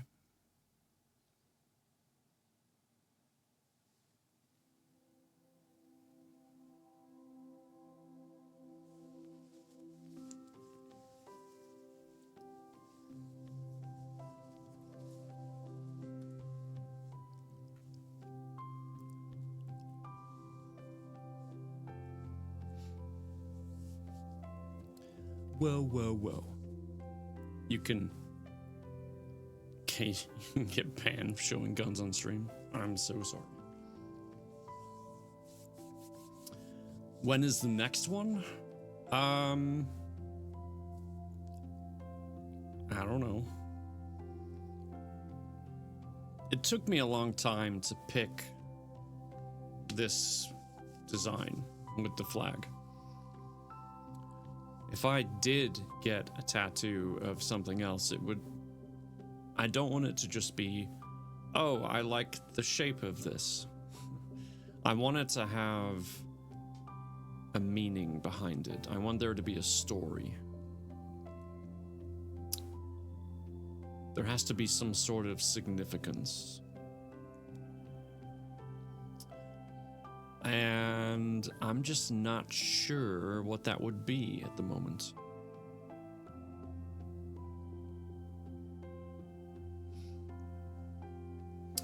I've had one tattoo for 14 years. I think it may be time for a new one. What is your tattoo? Oh. I won the last race.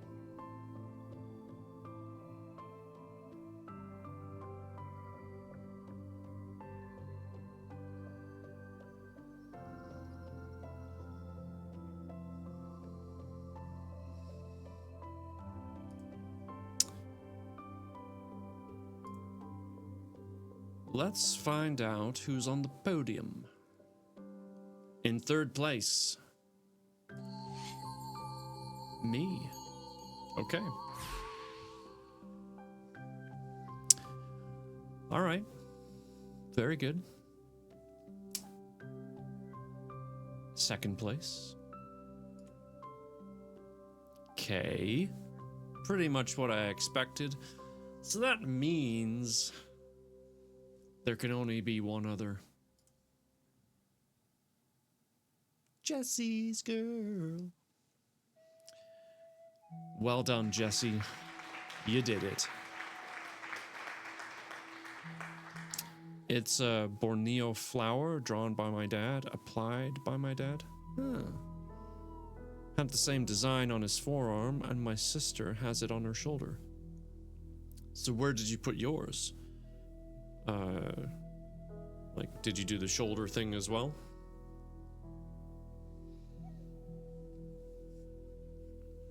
Let's check the numbers. Ah, okay. So that was pretty evenly spaced out. 199 to 177, and then 177 to 151. That's a fairly even gap between first and second and third. Okay. Upper bicep, right arm. Yes, my sister's is on her back left blade. Ow. You should, if you're comfortable with it. Got a jet. Good night, y'all. Thanks, Kay. You take care of yourself. I hope you have a wonderful night.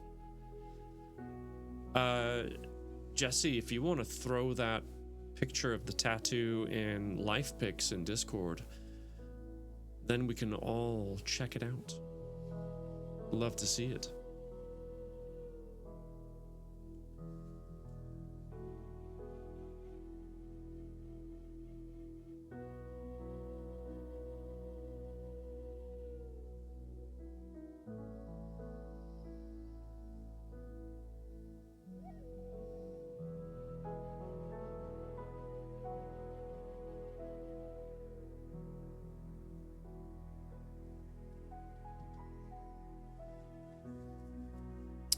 All right, let me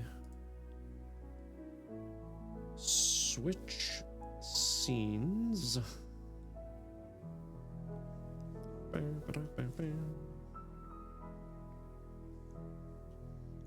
And then put this over here, and this. Wait, how do I?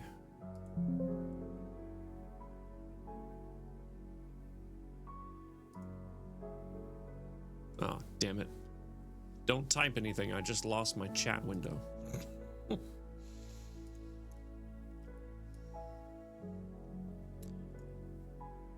Okay, I have it back.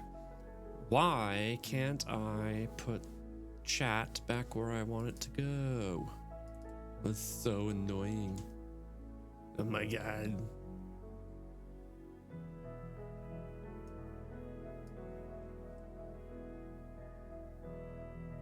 Wait. Haha. Got it. We're fine. We're cool. It looks like crap. Dad's vision was going when he did it, and I refused to have anyone touch it since he passed. You know, I get that. I respect that. It's something, it's personal. Regardless if someone else would be like, what is that and what happened? You know, it doesn't matter.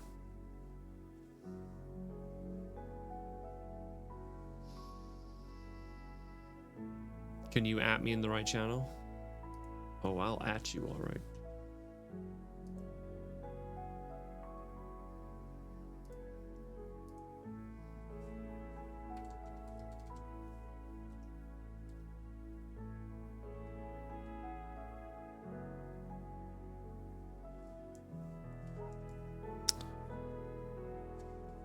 Let's disable that.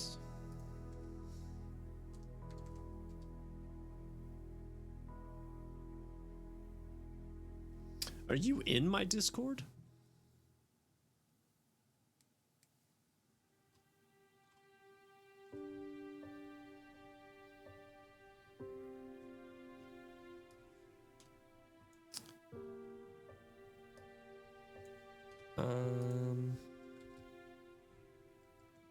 Yep, that's the one.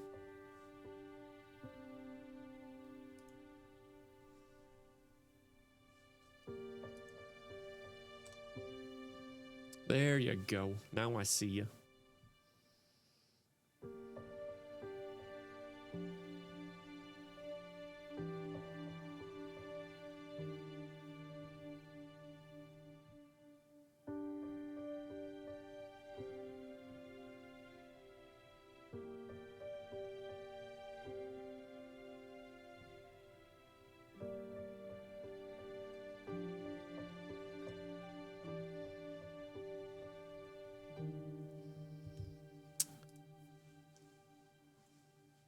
Oh, I like it.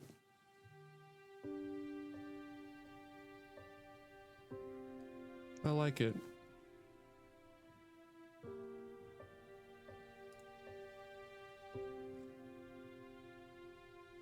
That's nice.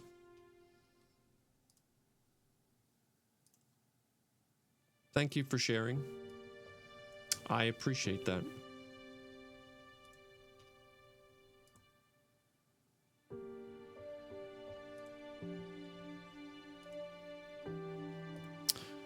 Okay.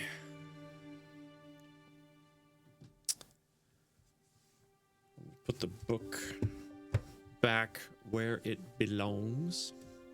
Thank you for the lyric, ma'am. I do see that you went live. What are you going to be playing, though, is the question.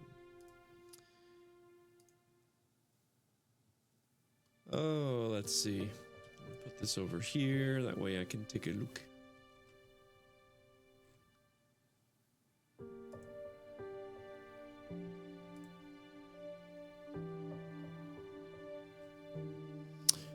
Okay. So yes, just as a reminder, getting all kinds of distracted right now. Moving stream from Thursday to tomorrow so that we can still get in the same amount of stream time.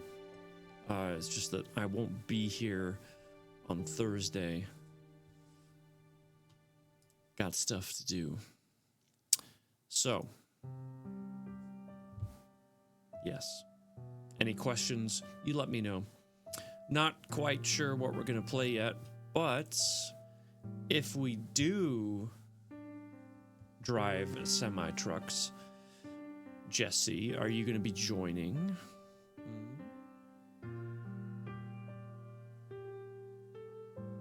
Do a little convoy?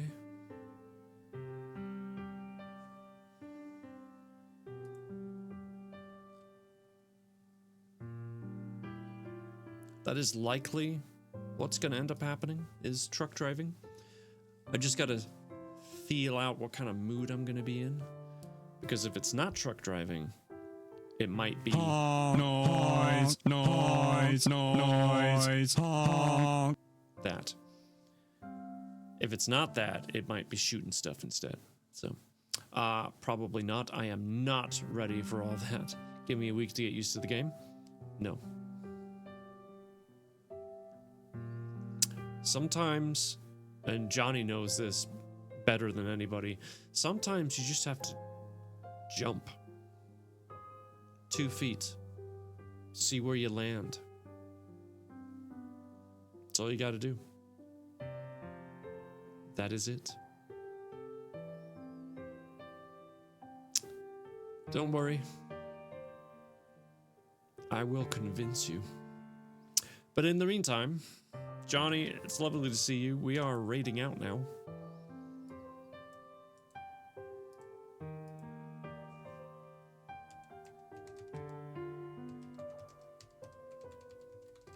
Just make sure I'm actually spelling this right. I think I got it. Hey, brother, just popping in to say have a great night. Thank you. We are actually leaving, but I appreciate that. Yes. Like I said, no stream Thursday, streaming tomorrow night instead. But yeah, other than that, I don't have anything else. So, take care of yourself. Take care of each other. And have an amazing night.